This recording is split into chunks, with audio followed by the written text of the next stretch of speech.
नागपुर नाम के जंगल में 3 चोर थे, जाबाज, कालू और टिल्लू। ये बहुत शातिर चोर थे और जंगल के सेठ लोगों के यहाँ से बोरिया भर कर पैसे चुराते थे। लेकिन उनसे भी इंटेलिजेंट इंस्पेक्टर पीलू उन्हें पकड़ लेती है और उनकी पिटाई कर देती है। जेल से छूटने के बाद वो तीनों एक जगह मिलते हैं। जाबाज कहता है, दोस्तों, ये इंस्पेक्टर पीलू बहुत ही खतरनाक है। वो बहुत एडवांस तरीके से काम करती है और हम जैसे चोर की अच्छे से कुटाई भी कर देती है। तो कालू कहता है, अब हमें भी थोड़ा टेक्निकली एडवांस होना पड़ेगा। तो टिल्लू बोलता है, मेरा एक दोस्त है जो उड़ने वाला कैमरा चलाता है। हम पीलू के सामने ही चोरी कर लेंगे और उसके हाथ भी नहीं लगेंगे। तो जाबाज कहता है, बहुत अच्छा टिल्लू, अपने दोस्त को बुलाओ। फिर टिल्लू का दोस्त आकर उन्हें उड़ने वाला कैमरा ऑपरेट करना सिखा देता है। फिर तीनों घर में डाका डालते हैं और ड्रोन में बांधकर उसे दूसरे तरफ भेज देते थे। पुलिस के सिर के ऊपर से ड्रोन से चोरी हो जाती थी और पुलिस कुछ नहीं कर पाती थी। ऐसा बहुत दिनों तक चलता रहा। पीलू सोच में पड़ जाती है कि वो तीनों चोरों को सड़क में ही देख रही है, लेकिन चोरियां लगातार हो रहे हैं। मुझे तो अभी अभी इन तीनों पर ही चोरी का शक है। जरूर ये चोरियां कर रहे हैं, लेकिन कैसे? मुझे इन पर जमीन के साथ साथ आसमान में भी नजर रखनी होगी। फिर एक बार जब कड़क सेठ के घर चोरी होती है और पीलू उसके घर की तरफ जाती रहती है, तो वो आसमान की तरफ भी देखती है और उसे एक उड़ने वाला कैमरा दिखाई देता है। अब मैं इन शातिर चोरों को सबक सिखाऊंगी। अपने कांस्टेबल के साथ पीलू एक प्लान बनाती है। मैं जैसा कहती हूँ वैसा ही करना।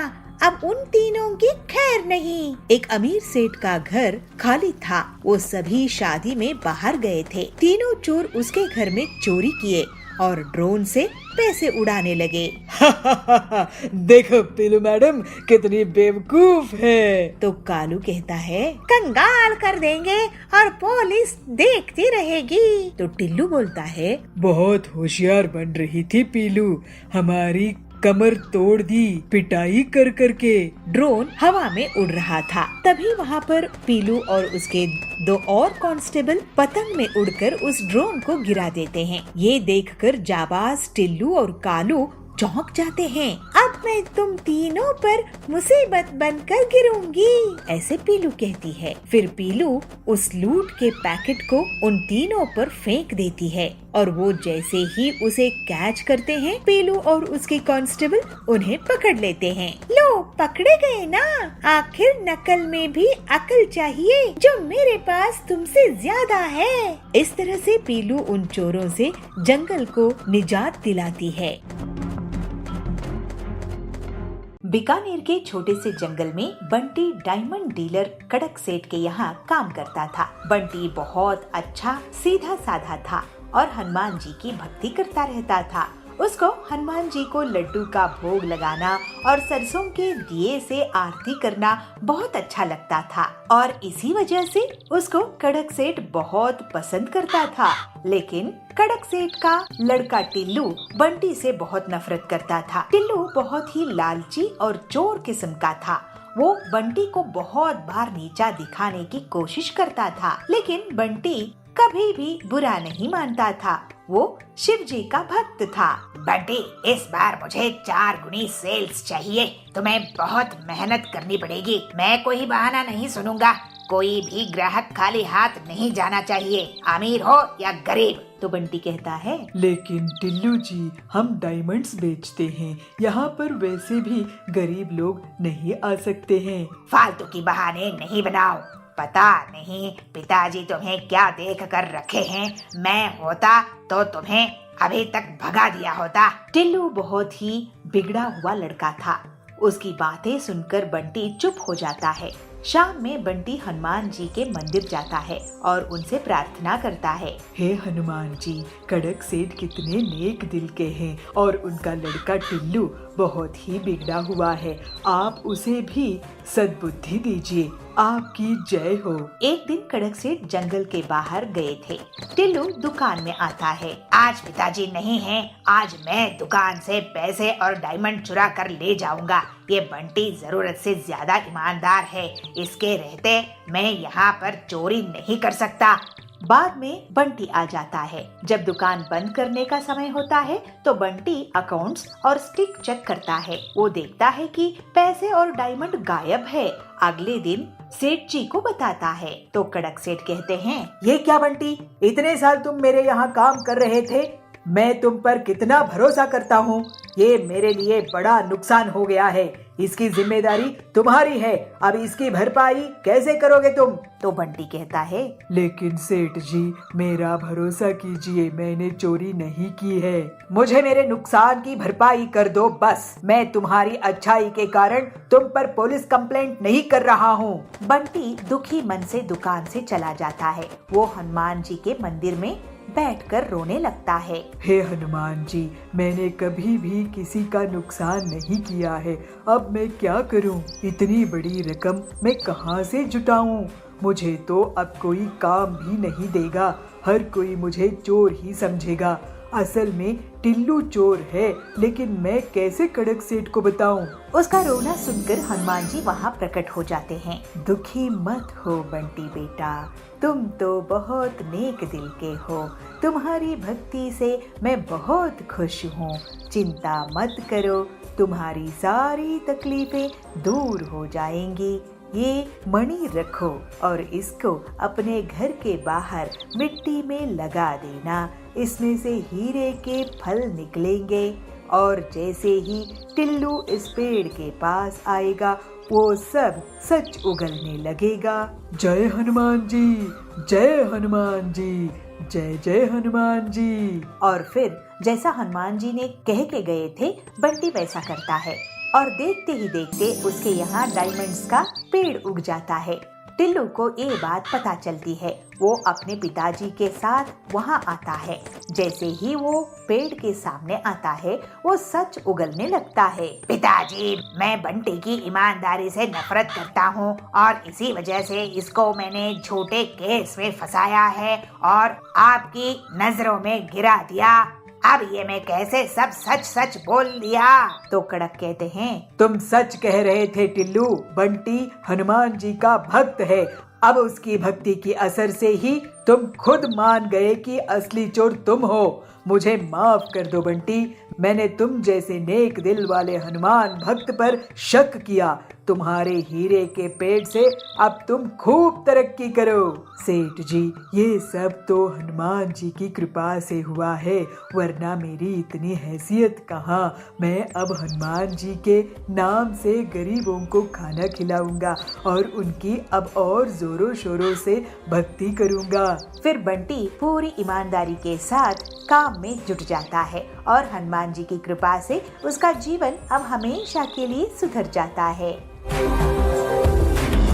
एक जंगल में पिग्गी रहता था। उसको कीमती पत्थर इकट्ठा करना बहुत पसंद था। उसके पास बहुत से कीमती पत्थर थे। उनमें से एक हीरा उसे खास पसंद था। लेकिन एक दिन जब वो घर वापस लौट रहा था तो देखता है कि हीरा उसके घर पर नहीं है। ये देखकर वो बहुत उदास हो जाता है और रोने लगता है। वो शेरा के पास जाता है। शेरा जी, मेरी मदद कीजिए, मेरा हीरा पत्थर चोरी हो गया है। शेरा सारे जानवरों को बुलाता है। पिग्गी का हीरा पत्थर चोरी हो गया है। ये बहुत गंभीर विषय है, चोर को पकड़ना होगा। रिंकू खरगोश, तुम बहुत होशियार हो, तुम चोर का पता लगाओ। जी, मैं पता करूँगा।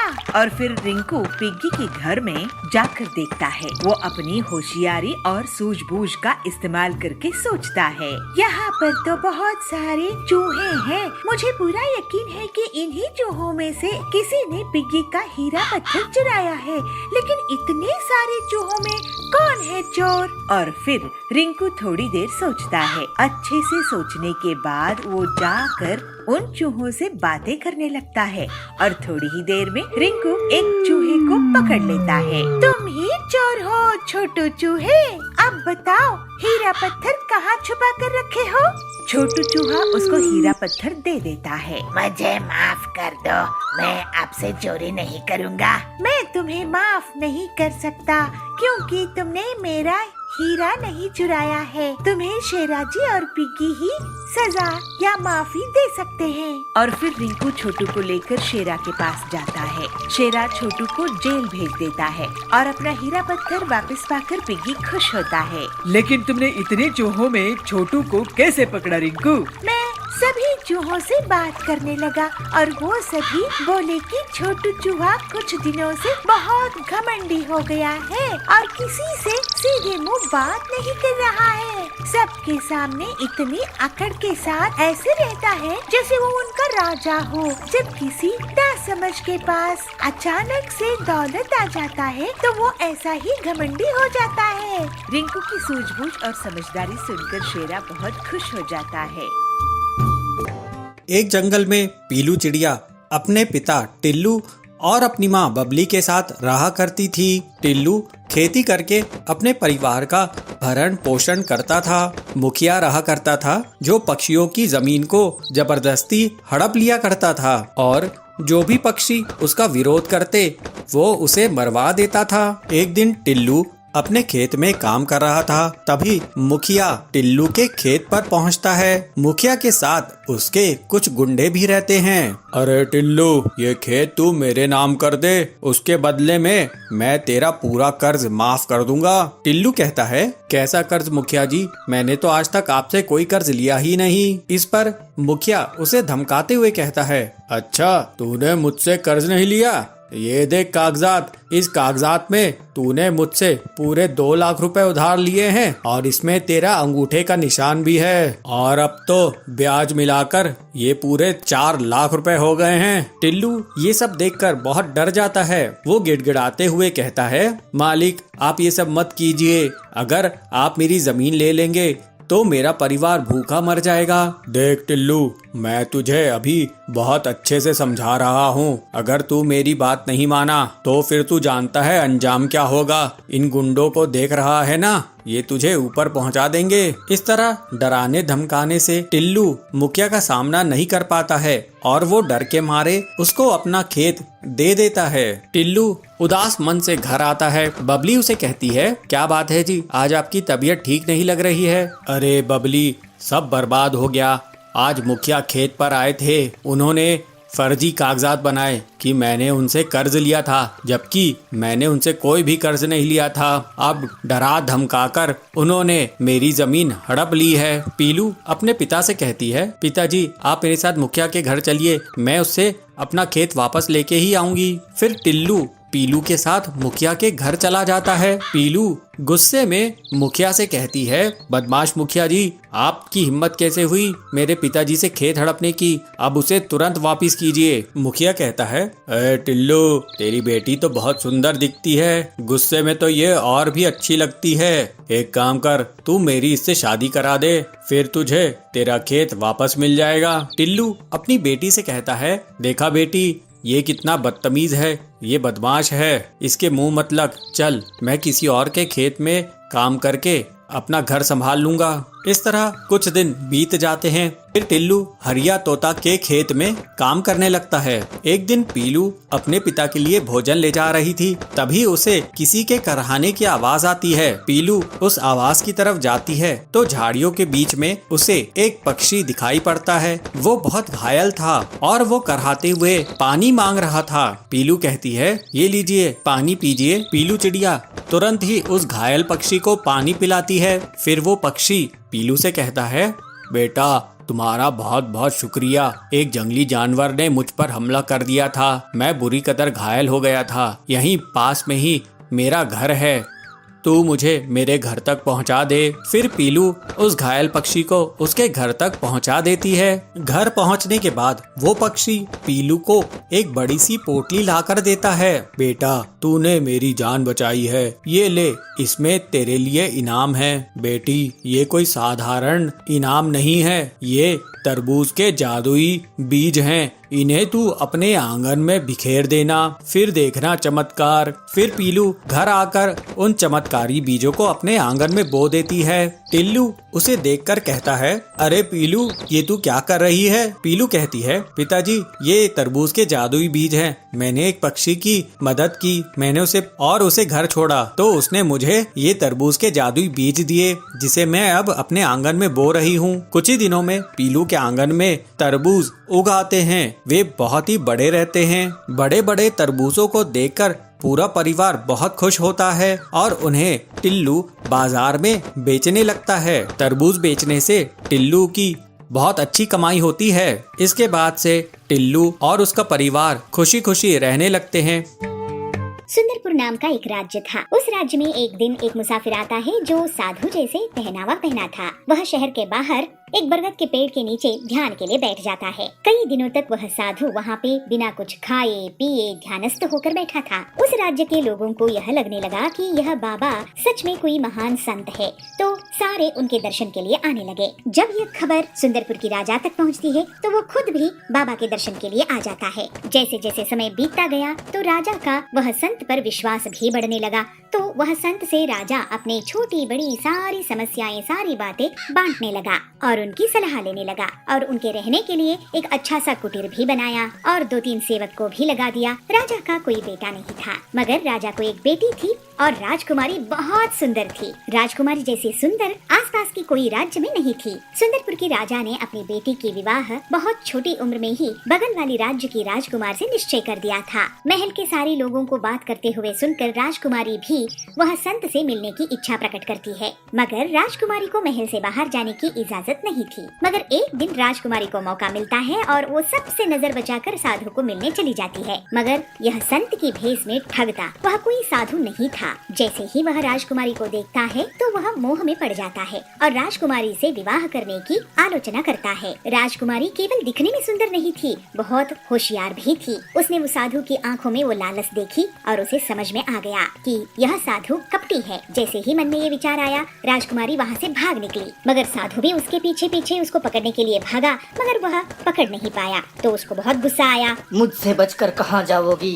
देखो तुम्हारा हश्र मैं क्या करता हूँ। अरे ये तो साधु नहीं है, ये तो कोई कपटी है, इससे तो बचकर मुझे महल पहुँचना ही है। राजकुमारी सोचती ही रही, मगर साधु ने अपने हाथ में जो त्रिशूल था उसको जोर से राजकुमारी की ओर फेंक देता है और राजकुमारी के पैर में वो लग जाता है। अरे मेरे पैर में ये लग गया, मैं कैसे भागूं? मगर राजकुमारी दर्द को सहन करने की शक्ति भी रखती थी, वह बहुत हिम्मतवर थी। तो उसने उस त्रिशूल निकाल फेंका और जैसे तैसे करके महल पहुंच गई। अरे इसको तो किसी और को नजर नहीं आना चाहिए, इस घाव को मैं खुद मरहम पट्टी करूंगी। ऐसे कहते हुए अपने घाव पे मरहम पट्टी करती है और घबराहट से राजकुमारी रोने लगती है। दूसरे दिन राजा साधु के पास पहुंचता है तो साधु सीधे मुंह बात भी नहीं करते। तो राजा दुखी होता है और पूछता है, क्या बात है गुरुजी? मुझसे कोई भूल हो गई? आप मुझसे बात क्यों नहीं कर रहे हैं? राजन, मैं जो कहूँगा वो शायद तुम्हें अच्छा नहीं लगेगा। कैसी बात कर रहे हैं गुरुजी? कहिए, क्या बात है? तो फिर सुनो राजन, इस राज्य में एक बुरी आत्मा है, अगर उसका अंत नहीं किया गया तो वो सबको खत्म कर देगी। यह सुनकर राजा के मन में घबराहट पैदा हुई और वह कहा, बुरी आत्मा कौन है वो? उसे कैसे पकड़ा जाए? यह आत्मा आपकी महल में एक सुंदर लड़की का रूप लेकर रह रही है। कल रात को ये आत्मा हमसे मिलने हमारे कुटीर पर आई थी, लेकिन जैसे ही हमने अपने त्रिशूल उसकी तरफ फेंका तो उसने अपनी असली रूप में आ गई। उसने एक भयानक रूप धारण कर लिया। अगर मैं साधु नहीं होता तो वो मुझे भी खत्म कर लेती। मगर गुरुजी, ये तो बताइए कि मैं उसे पहचानूंगा कैसे? ऐसे कहते हुए राजा अपनी चिंता प्रकट करता है। तब ये कपटी सन्यासी कहता है, उसे ढूंढो, उसके पैर पे त्रिशूल का घाव है, अपनी राज्य में ढंका बजा दो, मिलते ही उसे कैद कर लो, फिर मैं बताऊंगा आगे क्या करना है। यह सुनकर चिंतित राजा अपनी महल की ओर दौड़ता है और महल की कर्मचारी को बुला के कहता है कि जिसकी पैर पे त्रिशूल की निशान है उस लड़की को ढूंढने के लिए। उसके महल के नौकर और सैनिक पूरे राज्य में ढूंढते हैं, मगर उनको ऐसी कोई लड़की नहीं मिलती है। मगर आखिर में यह पता चलता है कि राजकुमारी की पैर पे त्रिशूल का निशान है और यह बात सेवक आके राजा को सुनाते हैं। यह बात सुनते ही राजा परेशान होकर साधु के पास पहुँचता है और सारी बातें साधु को कहता है और यह निवेदन करता है कि शायद साधु से कोई भूल हुआ हो। साधु को तो ये अंदाजा था, वह पहले से ही सोच कर बैठा था और राजा से कहता है, राजन, तू जिसे राजकुमारी समझ रही हो वो असल में तुम्हारी बेटी नहीं है। तुम्हारी असली बेटी को पैदा होते समय एक जादूगरनी ने चुरा लिया था और उसे इस बुरी आत्मा से बदल दिया था। अब तुम पर है राजन, मेरी बात मानो या ना मानो। अगर नहीं मानोगे तो राज्य का विनाश निश्चित है। राजा को साधु पर अटूट विश्वास था, इसीलिए ज्यादा न सोचते हुए राजा ने साधु की बात मान दी। और राजा अपनी बात को मान रहा है इसका भनक लगते ही साधु कहता है, एक बड़ी संदूक मेरी कुटिया में रख दो और रात होते ही किसी को भनक ना लगते हुए राजकुमारी को मेरे पास ले आओ। राजा बिल्कुल वैसे ही करता है जैसे साधु ने कहा था और राजा और साधु दोनों मिलकर उस संदूक में राजकुमारी को डालकर उसको बंद कर देते हैं और रात को ही उस संदूक को नदी में बहा दिया। उसके बाद राजा महल चला गया और साधु अपने कुटीर। मगर साधु को अभी भी संतुष्टि नहीं मिली थी, क्योंकि वह खुद राजकुमारी को सजा देना चाहता था। इसलिए कुटिया में पहुँचते ही अपने 2 शिष्यों को बुलाते हैं और कहते हैं कि उन्हें सपने में भगवान के दर्शन हुए और भगवान ने कहा है कि नदी में तैरते हुए संदूक एक उनको मिलेगी और उस संदूक में बहुत कीमती चीज है। और इसलिए दोनों शिष्यों को कहता है कि वो तुरंत जाएं और वो संदूक को ढूंढ के कुटीर में ले आए। गुरु की बात सुन के दोनों शिष्य नदी की ओर चल पड़ते हैं। अगले दिन पड़ोस की राज के राजकुमार नदी किनारे शिकार पर आए थे। अचानक राजकुमार की नजर नदी में तैरते हुए संदूक पर पड़ती है और वह सैनिकों को तुरंत वह संदूक बाहर निकालने की आदेश देते हैं। इतनी बड़ी संदूक को देख के राजकुमार को थोड़ा आश्चर्य तो हुआ, मगर वह संदूक को खोल के देखने की निश्चय करते हैं और खोलते हैं। जैसे ही संदूक खोलता है तो वह आश्चर्य और बढ़ जाता है, क्योंकि संदूक में बहुत सुंदर सी एक कन्या थी। इतनी सुंदर कन्या राजकुमार ने पूरी अपनी जिंदगी में कभी नहीं देखा था। राजकुमारी डरते ही संदूक से बाहर आती है और राजकुमार को सब कुछ बताती है। राजकुमार भी स्वयं अपना परिचय देते हैं कि वो पड़ोस की राजकुमार है, जिसकी शादी राजकुमारी के साथ बचपन में तय हुई थी। राजकुमार राजकुमारी को सांत्वना देते हुए कहते हैं कि वह तुरंत वहीं पे गांधर्व विवाह करेंगे और उन दोनों ने गांधर्व विवाह कर लिया। और सैनिकों को राजकुमार आदेश देता है कि उस पेटी में एक जंगली बंदर को बंद करके फिर से नदी में बहा दिया जाए। राजकुमार राजकुमारी के साथ अपने महल वापस चला जाता है। इधर साधु के दोनों शिष्य पेटी को नदी में तैरते हुए देखते हैं और उस संदूक को ले जाकर साधु के कुटीर में रख देते हैं। पेटी को देखकर साधु को बहुत संतोष होता है और वह दोनों शिष्यों को कहता है जब तक वो ना कहे तब तक कुटिया के अंदर ना आए और कुटिया के बाहर पहरे पे खड़े हो जाएं। फिर क्या था, साधु ने कुटिया की दरवाजा बंद किया और संदूक को खोला। पेटी से निकली हुई बंदर साधु के ऊपर कूदकर उसको बहुत सताती है। साधु चीखता रहा, चिल्लाता रहा, मगर कोई कुटिया की दरवाजा नहीं खोला। इस तरह साधु को अपनी किए की सजा मिल गई।